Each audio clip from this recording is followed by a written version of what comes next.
అసలు ఈ మనీష ఏం చేయబోతుంది ఆయనతో కలిసి? అసలు ఎక్కడికి వెళ్ళాలని అనుకుంటుంది? ఆ రోజు ఆయన్ని బయటికి తీసుకెళ్ళి ఎలాగైనా సరే ఆయన చేత తాళి కట్టించుకోవాలని అనుకుంది. మరి ఇప్పుడు ఇప్పుడు ఏమనుకుంటుంది? అసలు ఏం జరుగుతుంది? నాకేం అర్థం కావట్లేదు అని లక్ష్మి మనసులో అనుకుంటూ చాలా బాధపడిపోతూ ఉంటుంది. అక్క, ఆ మనీష బావగారిని తీసుకెళ్లారంటే ఖచ్చితంగా ఏదో ప్లాన్లోనే ఉందక్క. కానీ ఈ విషయాన్ని మాత్రం నువ్వు చాలా సీరియస్గా తీసుకోవాలక్క అని జాను అంటూ ఉంటే, అవును వదిన, ఆ మనీష ఏదైనా చెయ్యగలదు. ఎందుకంటే అప్పుడు ఏం చేసిందో మీకు కూడా తెలుసు కదా వదిన. అవును వివేక్, కానీ ఆ మనిషి ఏం ప్లాన్ చేస్తుంది? ఎందుకు ఆయనని బయటికి తీసుకెళ్ళింది? అసలు ఏం చేయాలని అనుకుంటుంది? నాకేం అర్థం కావట్లేదు. ఇప్పుడు నేను ఆయన వెనుకాల నేను వెళ్ళలేను. అలా అని నేను ఆయనను ఆపలేకపోతున్నాను. ఏం చేయాలి? మళ్ళీ ఆ మనిష ఏ సమస్యను తీసుకుని రాబోతుంది అని అనుకుంటూ ఆలోచిస్తూ ఉంటుంది. మరోవైపు మాత్రం, మిత్ర, నాకు చాలా హ్యాపీగా ఉంది. చాలా రోజుల తర్వాత నాకు తెలియకుండానే ఏదో ఫ్రీడమ్ వచ్చినట్టు అనిపిస్తుంది. ఎందుకు ఇలా అనిపిస్తుందో నాకు అర్థం కావట్లేదు. కానీ నాకు మాత్రం చాలా థ్రిల్లింగ్గా హ్యాపీగా ఉంది మిత్ర అని అంటూ ఉంటే, అవునా, ఎక్కడికి తీసుకెళ్ళాలి చెప్పు మనీషా? ఎక్కడికి అంటావేంటి మిత్ర? అరకు వరకు వెళ్ళొద్దామా? చాలా రోజులు అవుతుంది కదా. అక్కడ నేచర్ చాలా బాగుంటుంది, పీస్ఫుల్గా ఉంటుంది. అక్కడ ఒక రెస్టారెంట్ తీసుకొని ఆ రోజు ఉండేసి నెక్స్ట్ డే వచ్చేద్దాం. ఏమంటావు మిత్ర? ఏంటి మనీషా, అంత దూరం ఆ లాంగ్ డ్రైవ్ అవసరమా చెప్పు? ఇప్పుడు నువ్వు ఉన్న పరిస్థితి ఏంటి? నువ్వెంత చాలా జాగ్రత్తగా ఉండాలి. మేడం గారు రెస్ట్ తీసుకోమని చెప్పారు. రెస్ట్ తీసుకుంటాను మిత్ర. అదేదో అక్కడికి వెళ్ళాకే నేను రెస్ట్ తీసుకుంటున్నాను. నువ్వేంటి మిత్ర అలా అంటున్నావు? అది కాదు మనీషా, నేను చెప్తుంది నీ మంచి కోసమే. ఆలోచించు. ఆపు మిత్ర అని అనగానే వెంటనే కార్ని ఆపేస్తాడు. అప్పుడు వెంటనే మనీష కోపంగా కారు నుండి దిగుతుంది. సరే మిత్ర, నువ్వు వెళ్ళాలని అనుకుంటున్నావు కదా, నువ్వు వెళ్ళు. నేను అటు ఇటు ఇక్కడే వాకింగ్ చేసి మళ్ళీ నేను ఇంటికి వస్తానులే, సరేనా? నువ్వు వెళ్ళు. అయినా నా మూడంతా కూడా పోయింది, ఇక నువ్వు వెళ్ళు మిత్ర అని అంటూ ఉంటే, నేను ఎక్కడికి వెళ్ళాలి మనీషా? ఆఫీస్కి వెళ్ళు. నేను వస్తానని అంటున్నాను కదా. నాకు కాస్త రిలాక్స్ కావాలి. అటు ఇటు తిరిగి నేను వస్తాను, కానీ నువ్వు వెళ్ళు మిత్ర అని అంటూ ఉంటే, నేను ఎక్కడికి వెళ్ళను. ఎందుకు మిత్ర? లాంగ్ డ్రైవే వెళ్దాం పద. ఏంటి లాంగ్ డ్రైవా? నువ్వన్న అరకుకే వెళ్దాం, ఓకేనా? పద అని అనగానే ఇక ఒక్కసారిగా మనీష షాకింగ్గా చూస్తూ ఉండిపోతుంది. నిజమా మిత్ర? నిజం చెప్తున్నావా? నిజంగా అరకుకి నన్ను తీసుకెళ్తావా? తీసుకెళ్తాను, పద మనీష, కారెక్కో, పద వెళ్దాం త్వరగా అని అనగానే ఇక మనీష కూడా చాలా సంతోషపడిపోతూ, అవును పద మిత్ర పద అని అంటూ వెంటనే అక్కడి నుండి ఇక వెళ్తూ ఉంటాడు. మిత్ర, నిజంగా చాలా హ్యాపీగా ఉంది మిత్ర.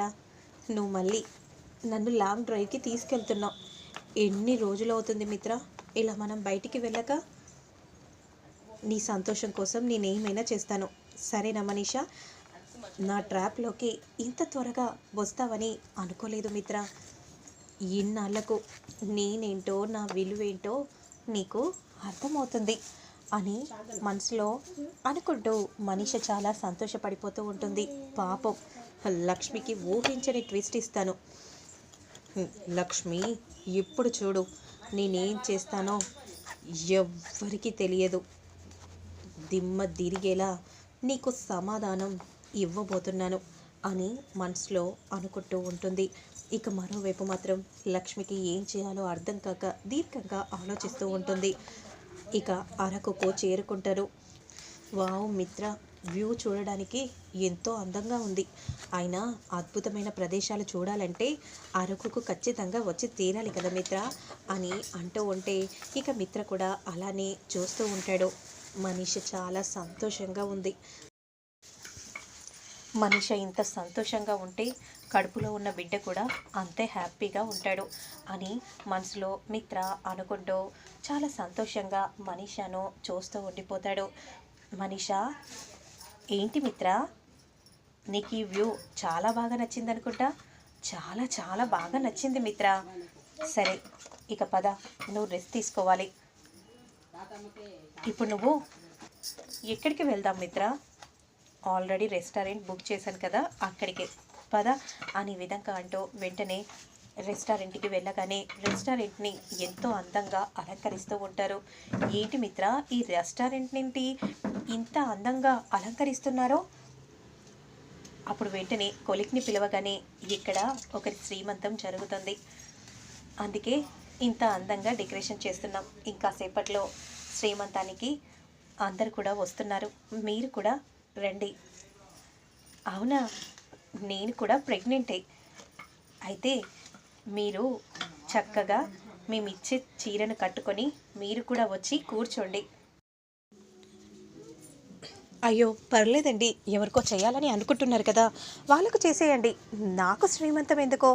మీ భర్త కూడా మిమ్మల్ని ఈ రిసార్ట్కి తీసుకొని వచ్చారు, ఎంతో సంతోషంగా మా ఆతిథ్యాన్ని కూడా మీరు అందుకోవాలి కదా.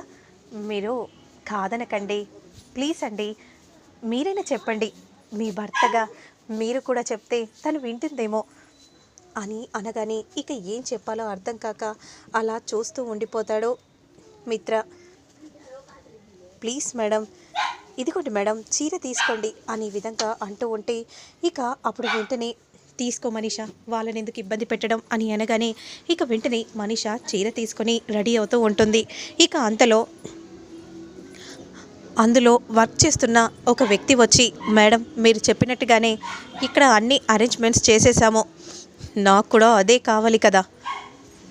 మిత్రకి మాత్రం ఎలాంటి అనుమానం రాకూడదు మేడం, ఎలాంటి అనుమానం రాకుండానే మేము చూసుకుంటున్నాం మేడం, మీరేం కంగారు పడకండి. మీరు ఎంతో ట్రెడిషనల్ లుక్లో రెడీ అయ్యి వచ్చి కూర్చోండి, మిగతాదంతా మేము చూసుకుంటాం.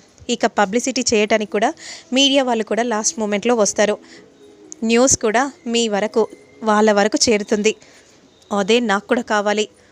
ఓ లక్ష్మి, నాకు శ్రీమంతం అవుతుంటే చూసి కుప్ప కూలిపోవాలి, ఇక దాని ఏడుపు నా కళ్ళతో నేను చూడాలి, అదే నాకు కావాలి అని అంటూ ఉంటే, మేడం మీరు అనుకున్నట్టుగానే జరుగుతుంది మేడం అని ఈ విధంగా అంటూ అక్కడి నుండి వెళ్ళిపోతూ ఉండగా ఇక వెంటనే మనీష చీర కట్టుకుంటుంది. మిత్ర అని అనగానే వెంటనే మిత్ర లోపలికి వస్తాడు.